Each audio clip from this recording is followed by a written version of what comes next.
Bonjour, je suis Cyril Gaillard du GAD Center. Aujourd'hui, nous allons parler du Oda Concept. Donc, Oda Concept, qu'est-ce que c'est? C'est l'occlusion qui va guider l'esthétique. C'est mon expérience de 20 ans sur l'occlusion et sur l'esthétique que j'ai essayé de mixer voilà, au fil des années, et je vais vous partager aujourd'hui comment je vois les choses. Donc pour faire ça, on va parler d'un patient, un patient qui se présente au cabinet et qui a quelques usures dentaires importantes dues à un bruxisme, comme on peut voir ici sur les photos occlusales. Donc il y a pas mal d'émail qui a disparu, sur beaucoup de dents on est sur la dentine, il y a quelques anciennes restaurations. Et donc quand on a des patients comme ça, la première chose à faire c'est d'établir le plan de traitement. Donc le plan de traitement, c'est vraiment quelque chose de très très important. Plus vous prenez du temps à établir le plan de traitement, et moins on risque de faire des erreurs pendant le traitement. Donc on a divisé comme ça le plan de traitement en 5 parties. La première partie, c'est la discussion avec le patient pour bien comprendre ses attentes, pour bien comprendre l'objectif du traitement, qu'est-ce qu'il souhaite. La deuxième partie, ça va être la planification esthétique. La troisième partie, ça va être la planification fonctionnelle, la fonction du patient. C'est ce qu'on va voir aujourd'hui dans cette vidéo. Et puis ensuite, la quatrième partie, c'est regarder tous les supports, les structures dentaires. Est-ce qu'elles sont suffisamment résistantes pour accepter notre traitement? Et puis la biologie, c'est-à-dire tout ce qui est parodonte. Est-ce que le parodonte est solide pour accepter nos restaurations? Donc la première partie, le patient, il va falloir discuter avec le patient quelles sont ses attentes, quels sont ses besoins en termes de traitement, qu'est-ce qu'il souhaite avoir, pourquoi il est venu vous voir, pourquoi il est venu dans votre cabinet, et puis aussi connaître ses limites. Ces limites ça peut être des limites d'ordre de temps, c'est-à-dire qu'on peut avoir des patients qui ont 6 mois à nous consacrer et après ne seront plus disponibles. On peut avoir des patients, la limite c'est des traitements chirurgicaux parce qu'ils ne veulent pas de chirurgie. D'autres patients, ça va être de l'orthodontie, d'autres patients, ça va être des limites financières. La plupart des patients, de toute façon, ont des limites financières. Et donc tout ça, c'est important pour pouvoir établir le bon plan de traitement pour le patient.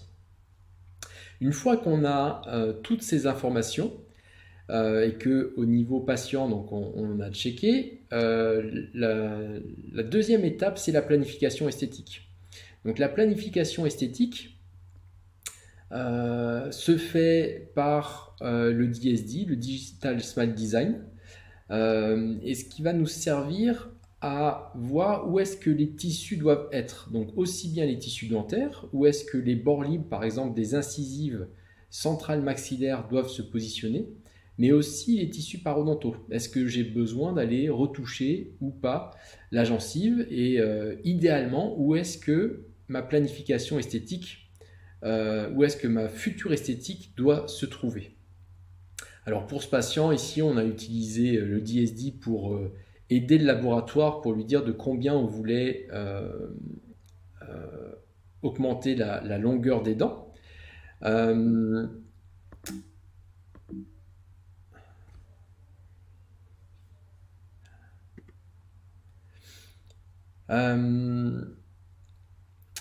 Ensuite, ce qui a été fait, c'est que le laboratoire, guidé par le DSD, va faire la simulation esthétique, va faire le wax-up, donc à partir d'une empreinte numérique qu'il va intégrer dans le visage du patient. On va obtenir ici ce montage, donc on voit par transparence en fait le wax-up. On va imprimer ce modèle et on va faire une clé en silicone et on va faire ici le mock-up en bouche pour valider l'esthétique, pour être sûr que ce qu'on avait imaginé virtuellement en fait convient bien au patient. Donc ça, c'est la deuxième étape. Ici, on a un check sur la deuxième étape. Esthétiquement, ça convient au patient. La troisième étape, donc, c'est ce qui va intéresser l'essentiel de la présentation, la fonction. Donc la fonction, qu'est-ce que la fonction? Qu'est-ce que c'est que la fonction? J'ai essayé au fil des années de simplifier qu'est-ce qu'était la fonction. La fonction, il va y avoir deux grandes parties. La première partie, ça va être de trouver la position mandibulaire. Donc, 1, trouver la position mandibulaire. 2, regarder les contacts dentodentaires. Les deux, c'est des choses complètement séparées, différentes. On peut très bien avoir un patient avec des contacts dentodentaires qu'on va qualifier d'idéal, avec des fonctions canines, et puis ce patient-là va pouvoir se plaindre de douleurs, soit au niveau des ATM, soit au niveau des muscles. C'est parce qu'en fait, les contacts dentodentaires, oui, sont peut-être très bien, sauf que la mandibule est à la mauvaise position et par conséquent entraîne des symptômes. Donc c'est pas parce qu'on a des contacts dentodentaires corrects que la fonction est bonne. La mandibule, j'ai marqué la mandibule, elle est positionnée en 6 dimensions. En fait, la mandibule, ce qu'on nous a décrit, ce qu'on nous a appris comme rotation au départ, puis rototranslation, en fait, ça ne marche pas exactement comme ça. La mandibule, en fait, elle peut bouger dans le sens sagittal, vertical, transversal, et puis il y a tous les phénomènes de tangage aussi. Et donc, il va falloir enregistrer cette position mandibulaire dans l'espace, en ce que j'appelle 6 dimensions, on va le voir un peu plus tard.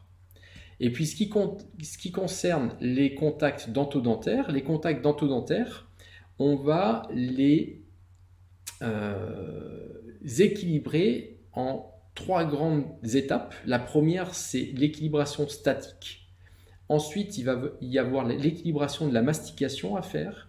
Et enfin, il y aura l'équilibration des latéralités qui est pour moi le moins important. Donc voilà comment j'imagine la fonction. Maintenant, pour revenir au patient, on va pouvoir se poser des questions. Il y a 3 grandes questions qu'on va se poser. C'est est-ce que je dois augmenter la dimension verticale? De combien devrais-je augmenter la dimension verticale? Et puis la dernière question, c'est comment puis-je augmenter la dimension verticale?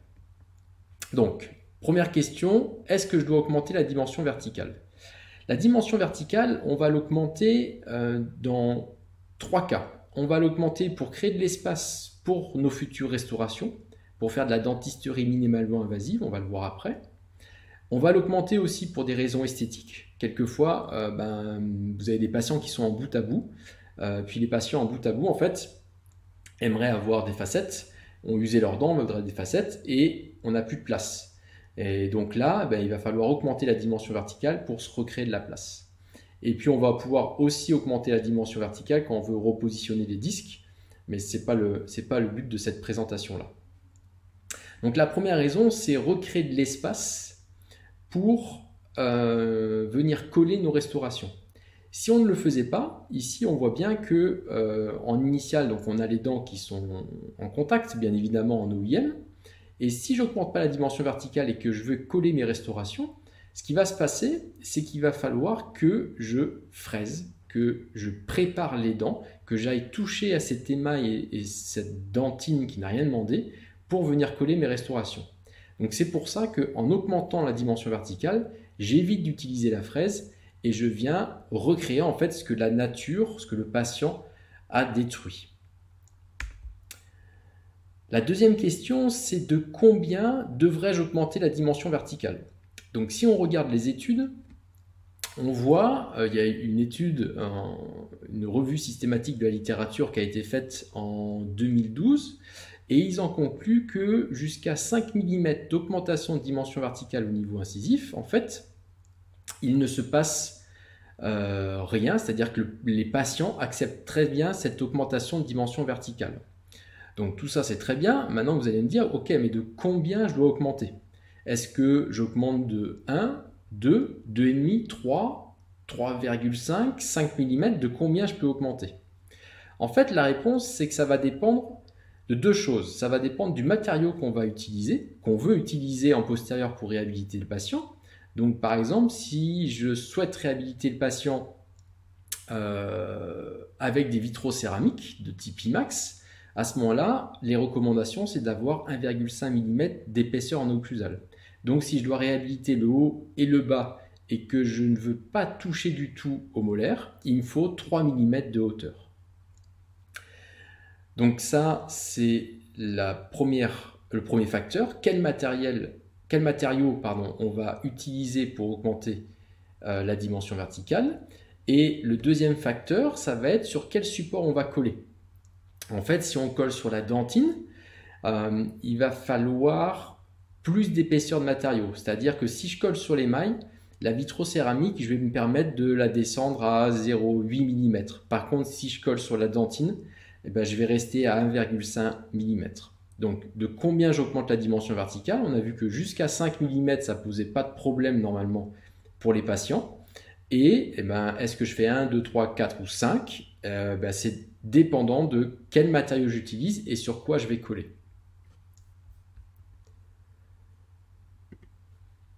Maintenant, la dernière question, c'est comment je fais pour augmenter la dimension verticale? Donc, pour augmenter la dimension verticale, en fait, on a un souci. Le souci qu'on a, c'est la proprioception.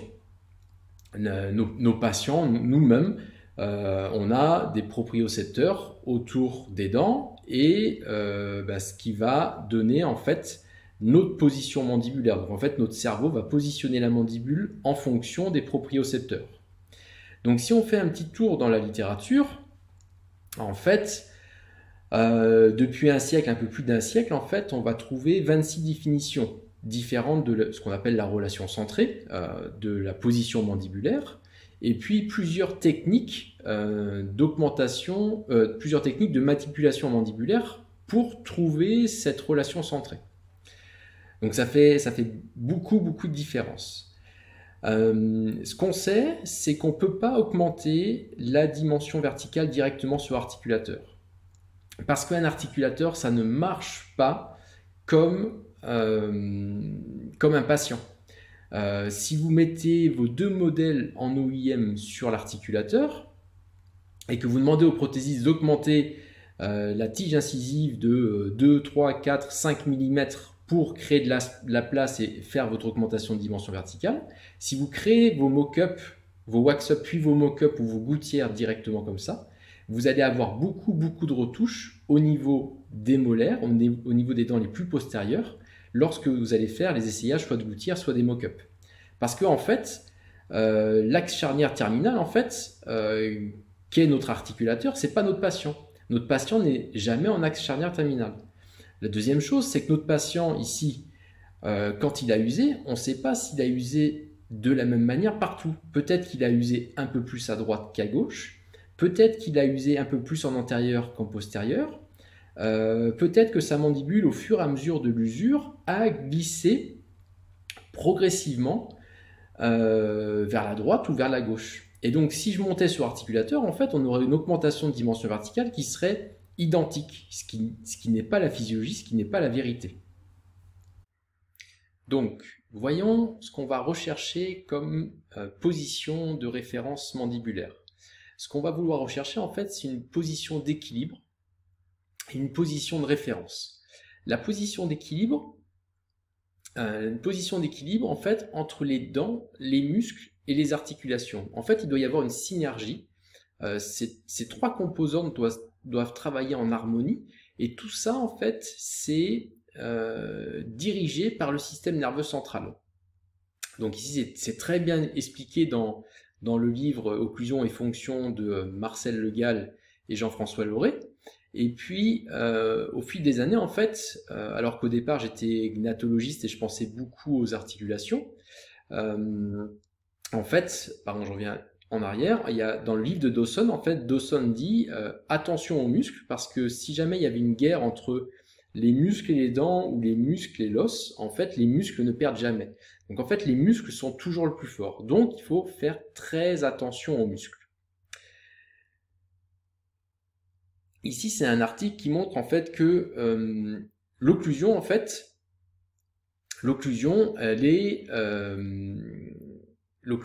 elle est dans les 6 dimensions de l'espace.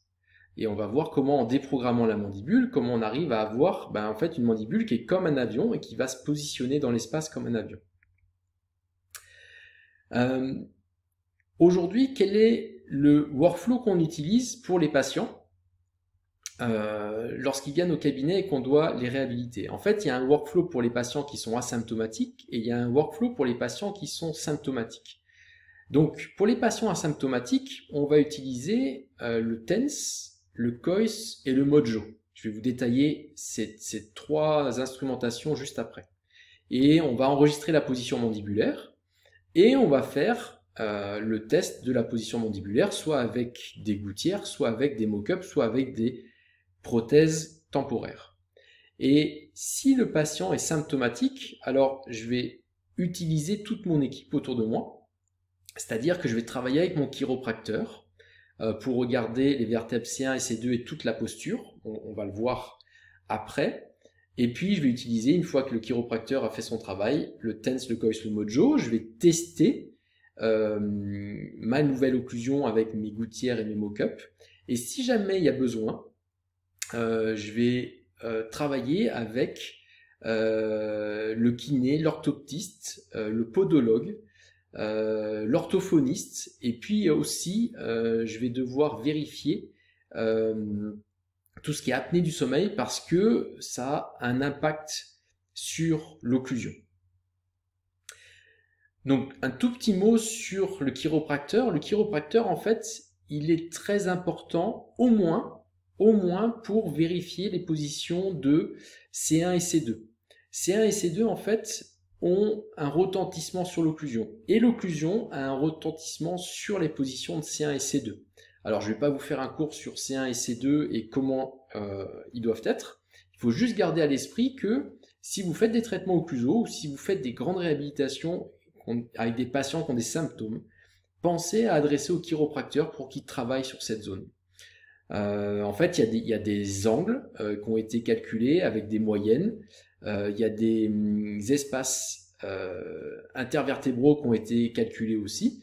Et tout ça doit être vérifié pour les patients symptomatiques. Il est sûr qu'un patient qui est asymptomatique, on ne va pas lui faire toute cette batterie d'analyse. Par contre, dès que des symptômes apparaissent, il est bon de regarder ça.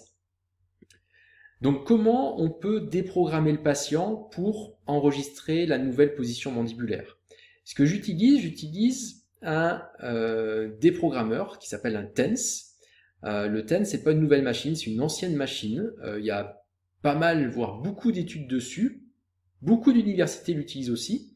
Alors, c'est pas forcément des études dentaires parce que en dentisterie, c'est pas communément utilisé. Par contre, en médecine, c'est extrêmement utilisé. Et pour ceux qui font du sport, qui ont été blessés, qui ont été chez le kiné, il y a de fortes chances que, à un moment donné, sur votre corps, sur vos muscles, le kiné ait utilisé le TENS. Le TENS, en fait, qu'est-ce que ça va faire? Le TENS, en fait, ça va relaxer tous les muscles. En fait, vos muscles, les muscles du patient, on peut imaginer qu'ils ont surtravaillé. Ils ont surtravaillé pour aller user les dents comme c'est le cas pour ce patient. Il y a une augmentation en fait des tensions musculaires et des fibres musculaires qui sont réduites, et puis on a un cycle d'oxygène en fait dans le muscle qui est devenu anaérobie. Donc en fait, on manque d'oxygène dans les muscles. En fait, c'est comme si vous faisiez du sport en permanence et vous avez des courbatures, acide lactique. C'est la même chose. Donc en fait, ce qui va se passer avec le TENS, c'est que ça va augmenter la circulation sanguine, le drainage lymphatique, et ça va restaurer le métabolisme du muscle. Donc les muscles vont devenir, les fibres musculaires vont se réétirer, on va avoir plus d'oxygène, plus d'ATP, et on va avoir une réparation musculaire. Donc le TENS ne me sert pas pour enregistrer la position en tant que telle, mais me sert à relaxer les muscles pour avoir la position la plus physiologique possible. Et le deuxième point, c'est que le TENS va me servir aussi à couper la proprioception. Quand vous mettez le TENS sur un patient pendant 1 heure, quand le patient va vouloir fermer, en fait, il n'y aura plus de connexion entre le système nerveux central et les propriocepteurs. Donc en fait, il va y avoir un mouvement qui est un mouvement sans prise en compte de la proprioception. donc plus facilement enregistrable ensuite en ce qui concerne la position mandibulaire. Donc ici, on va positionner les électrodes, donc ça c'est les électrodes du TENS, et on va laisser agir pendant 1 heure. La mandibule va bouger, il va y avoir une contraction musculaire qui se fait, et le patient va avoir ses muscles relaxés. Au bout d'1 heure, ce qu'on va faire, c'est qu'on va utiliser un système de Coyce. Donc le système de Coyce va me servir à enregistrer facilement la position mandibulaire. Parce que j'ai toujours eu beaucoup de difficultés à stabiliser mon patient dans une position et à enregistrer dans cette position-là. Donc ici, on a le Coyce qui a été fabriqué de manière digitale. On peut aussi le faire de manière conventionnelle avec la résine acrylique. Ici, c'est le Coyce qui a été usiné ou imprimé. Et on va mettre le Coyce en bouche. Voilà, ici on voit le Coyce, hop, ici, sur cette zone, le Coyce est en bouche. Alors vous allez me poser la question, oui, mais combien de millimètres le Coyce ici? Ben, en fait, le combien de millimètres, j'en ai un peu parlé au début de la présentation, en fait ça va dépendre de l'esthétique et ça va dépendre du matériau que vous allez utiliser pour reconstruire. Donc il me faut suffisamment de millimètres ici pour pouvoir allonger ma dent et pouvoir avoir un recouvrement et un surplomb suffisant. Et il me faut suffisamment de millimètres aussi pour pouvoir avoir ici mes 2 ou 3 millimètres si je veux restaurer le maxillaire et la mandibule avec du disilicate par exemple. Donc je reviens sur le patient. Ici, on a le patient avec le TENS pendant 1 heure et on va mettre le Coyce en bouche. Et on va faire fermer le patient, hop, je vais vous jouer la vidéo, et on va faire fermer le patient sur le Coyce. Et on voit que c'est complètement reproductible. Donc il n'y a plus de contact dento-dentaire, les muscles sont relâchés avec le TENS, et je vais demander au patient de venir serrer plusieurs fois en faisant des petits mouvements d'ouverture, et je viens vérifier que le patient revient toujours à la même place. Donc une fois que c'est bien reproductible, je vais injecter du silicone d'occlusion, ou vous pouvez prendre du Luxabite, ou ce que vous voulez comme matériau d'enregistrement de l'occlusion, de la position mandibulaire. Le patient va mordre sur le Coyce et je laisse durcir. Donc dans la technique, en fait, on va avoir la verticalité pure de la position mandibulaire, la hauteur en fait, qui va être donnée par le système de Coyce. Et on va avoir les 5 autres dimensions de la position mandibulaire, c'est-à-dire le sens sagittal, le sens transversal et tous les phénomènes de tangage qui vont être donnés par la décontraction musculaire grâce au TENS, et ensuite demander au patient de venir juste positionner sa mandibule avec la langue correctement au repos. Maintenant, je vous parle de la langue parce que quand on fait cet enregistrement-là, l'enregistrement de la position mandibulaire sur le Coyce, il y a quelques règles à respecter. Déjà, la posture du patient est très importante. Si vous enregistrez la position mandibulaire avec le patient installé sur le fauteuil dentaire à 45 degrés, voire complètement allongé, vous allez voir que la position mandibulaire ne va pas être la même. La pesanteur va faire que la mandibule va être plus rétrude que si le patient était droit. Ensuite, la position de la tête est aussi très importante. La position de la tête, si vous faites un simple exercice, vous mettez la tête en arrière, vous fermez, vous allez voir des contacts dentaires qui sont la plupart du temps sur les dents postérieures. Et si maintenant vous basculez la tête en avant et vous fermez, et vous allez avoir des contacts dentaires qui sont en antérieur. Donc la position du corps a un impact sur la position mandibulaire quand vous enregistrez, et la position de la tête a aussi un impact sur la position mandibulaire quand vous enregistrez. Maintenant, il faut aussi vérifier la position de la langue. Si vous mettez votre langue sur les faces palatines de vos prémolaires, et que du côté gauche, par exemple, vous mettez la pointe de la langue sur les faces palatines des prémolaires et vous serrez, vous allez avoir certains contacts dentaires. Et si la pointe de la langue, vous la mettez à l'opposé, vous allez avoir d'autres contacts dentaires. Donc, la position de la langue est aussi à vérifier et les recommandations, c'est de mettre la langue, la pointe de la langue, juste en arrière de la papille rétro-incisive. Et enfin, je demande toujours au patient d'avoir les yeux fermés. Pourquoi? Parce que si le patient a les yeux ouverts, ce qui se passe, c'est qu'il va suivre tous mes faits et gestes, et en suivant tous mes faits et gestes, en fait, il va bouger la tête, et on a vu juste avant l'importance d'avoir une tête droite et une posture droite. Donc tout ça, c'est très bien. Avec le TENS et le COIS, on a enregistré la position mandibulaire en statique. Parfait. Maintenant, qu'est-ce que ça donne en dynamique? En dynamique, en fait, pour enregistrer la fonction en dynamique, en fait, il faut utiliser une machine qui s'appelle le Mojo. Le Mojo, en fait, c'est une machine, je vous fais passer la vidéo, et on va voir le patient là quand il ouvre et qu'il serre. Et bien on va voir que son modèle ouvre et serre en même temps comme on voit ici sur la vidéo. Donc grâce à ça, on va pouvoir enregistrer tous les mouvements mandibulaires du patient. Donc ici on a ouverture, fermeture, je demande au patient d'ouvrir très grand, de fermer. Et pour la première fois, nous n'avons pas un articulateur avec un axe charnière arbitraire, mais on a le vrai articulateur, on a le vrai patient et le prothésiste va pouvoir travailler sur le patient. On va pouvoir enregistrer ce qui est très très important ici, c'est les cycles de mastication. Donc on va demander au patient, ici vous donnez, je sais pas, un chewing-gum, un morceau de pomme au patient et vous demandez au patient de mâcher et vous allez avoir les cycles de mastication. Ce qu'on voit, c'est qu'il y a ouverture, fermeture sur le COIS. Donc là, c'est pour ça que les dents sont dans le vide, parce que le COIS est en bouche.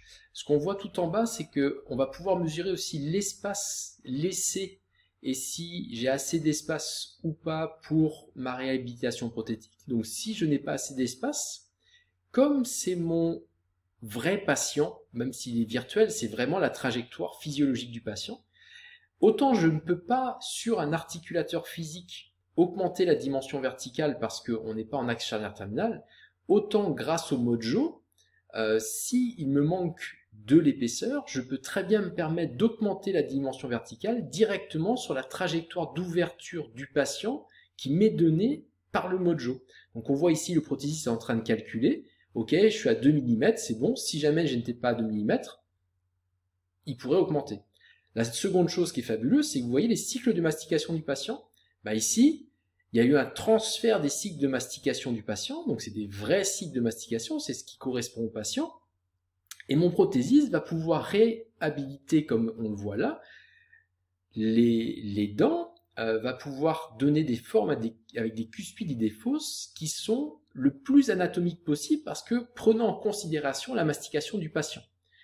Donc c'est vraiment, voilà, pendant des années, on s'est battu avec les prothésistes, pas en combat friction, mais pour faire avancer les choses, on a cherché des solutions pour copier les provisoires qu'on avait fait tester aux patients pendant 1 mois, pendant 2 mois, pendant 3 mois, et ils étaient obligés de copier avec des clés en silicone, c'était vraiment pas facile. Or là, maintenant, ils travaillent, c'est comme s'ils travaillaient directement en bouche, de manière virtuelle. Donc c'est vraiment un outil qui nous manquait et c'est vraiment quelque chose d'extraordinaire.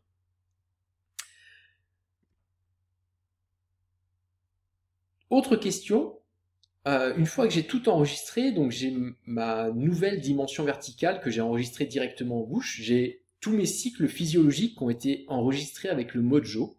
Comment est-ce que je teste la nouvelle occlusion? Ben, la nouvelle occlusion, en fait, on va la tester, la plupart du temps, on la teste avec des mock-ups. Donc le mock-up esthétique, vous vous souvenez au début de la conférence, de la vidéo, en fait on l'avait validé tout au départ, l'esthétique avait été validée, donc on reprend cette esthétique-là, et puis on va venir construire le wax-up mandibulaire qui va se mettre, s'intégrer dans l'esthétique du patient, en prenant en considération la physiologie du patient, parce que tout ça, ça a été construit avec la cinématique du Mojo. Donc on va repasser ici pour réaliser les full mock-up, les mock-up complets. Je vais passer assez vite parce que c'est pas le thème. Un peu d'etching pour que ça tienne pendant 2 mois. Et puis on va mettre les clés en silicone. On va enlever les excès. Donc logiquement, si tout est bien respecté, en termes d'empreinte, de wax-up, de clés en silicone, il n'y a quasiment pas d'excès à enlever. Et on va se retrouver comme ça et on va devoir équilibrer cette fois-ci les contacts dento-dentaires. La deuxième étape. Souvenez-vous, première étape, position mandibulaire. Deuxième étape, contact dento-dentaire. Donc les contacts dento-dentaires, on va avoir 3 étapes. La première étape, c'est l'équilibration statique. La deuxième étape, ça va être la mastication. Et la troisième étape, qui est pour moi la moins importante, c'est les latéralités et la propulsion. Pourquoi c'est le moins important? Parce qu'en fait, les latéralités et propulsion, on le fait quasiment jamais dans la journée, ni même la nuit. Donc en statique, on va chercher à avoir des contacts cuspide-fosse les plus simples possibles. Et puis une fois que ça c'est équilibré avec du papier à 40 microns, on va passer ici à la mastication. Donc la mastication, ici, on va mettre le papier à 200 microns et on va demander au patient d'exécuter des cycles de mastication. Alors quand vous travaillez avec le Mojo, en fait, à ce moment-là, il y a très peu d'équilibration à faire parce que tout ça, ça a été réglé par le prothésiste grâce au cycle de mastication qu'on avait enregistré à la première séance. Donc on voit ici, ça manque un peu au niveau de la 6 et de la 7, donc on va souffler sur le mock-up et on va venir ajouter ici, sur le pont d'émail, du composite flow pour venir recréer un cycle de mastication avec des trajectoires. Ici, on rajoute ici sur la 5 pour venir recréer des trajectoires et on va chercher des trajectoires sur les 7, les 6, les 5, les 4 et sur la 3. Donc ici, tout ça c'est tiré du livre, de l'excellent livre de Loré et Le Gall. Donc ici, on a une trajectoire qu'on voit ici de la mastication, trajectoire de mastication, trajectoire de mastication. Ici, un peu trop fort, il faudrait faire peut-être un peu d'équilibration. Et ici, trajectoire de mastication. Tout ça, ce ne sont pas des interférences, ce sont absolument des contacts, des trajets qu'il faut conserver. C'est grâce à ça qu'on a un pouvoir coupant de la mastication et qu'on peut écraser nos aliments. Donc, encore une fois, 3 étapes. Statique, mastication, latéralité, et ici, pour le patient, on voit les différents contacts. Donc ça, c'est la validation avec les mock-ups, validation fonctionnelle, et la validation esthétique qui se fait avec les photos du visage. Le patient va rester comme ça pendant 2 mois, ce qui va nous permettre de valider à 100% que l'augmentation de dimension verticale et la fonction qu'on a donnée à nos mock-ups est complètement intégrée par le patient. Pendant ces 2 mois, le patient revient au cabinet et on va faire des équilibrations, peaufiner l'équilibration, on va enregistrer à nouveau avec le Mojo pour voir si les cycles de mastication sont corrects. Et au bout de 2 mois, on va pouvoir passer aux préparations. Donc là, les préparations, ça va être les préparations à travers le mock-up. Donc c'est ce que vous connaissez par cœur, on prépare à travers le mock-up, on fait nos guides de pénétration contrôlée, et puis step by step, on va enregistrer l'occlusion pour éviter de la perdre, la position mandibulaire. On peut travailler en digital, donc on va avoir l'empreinte numérique des préparations, on aura pris précédemment l'empreinte numérique des provisoires, du mock-up, et on va pouvoir superposer les deux pour que le labo puisse copier le mock-up quand il réalise les restaurations finales, les restaurations d'usage. Et tout cela, en fait, quand il va réaliser les céramiques définitives, il le fait en étant dans le module du Mojo. Donc sur Exocad, il y a un module sur le Mojo, et on va pouvoir réaliser les mouvements mandibulaires du patient pour vraiment s'intégrer dans la physiologie du patient. Donc ici, on va voir sur le côté, je pense, les cycles de mastication. Voilà, on voit les cycles de mastication du patient. et toutes nos céramiques sont construites dans cette enveloppe fonctionnelle qui est la vraie enveloppe fonctionnelle du patient, encore une fois grâce au Mojo. Tous les éléments sont usinés, maquillés, donc ça je vous passe assez vite, ici par le laboratoire Global Esthétique et Thomas, Clarisse et Jérôme. Et puis nous on va arriver à la période au moment du collage. Donc on va enlever les provisoires, on va faire l'essayage de toutes les céramiques, poser la digue, et puis réaliser le collage. Et ici, c'est quelques jours après le collage, où on a l'intégration esthétique et fonctionnelle de la réhabilitation, le nouveau sourire du patient et le sourire du patient. Voilà, je vous remercie de votre attention. N'hésitez pas à partager la vidéo si vous le souhaitez. Restez connectés avec le centre de formation GAD Center où nous réalisons régulièrement des nouvelles vidéos. À très bientôt, merci.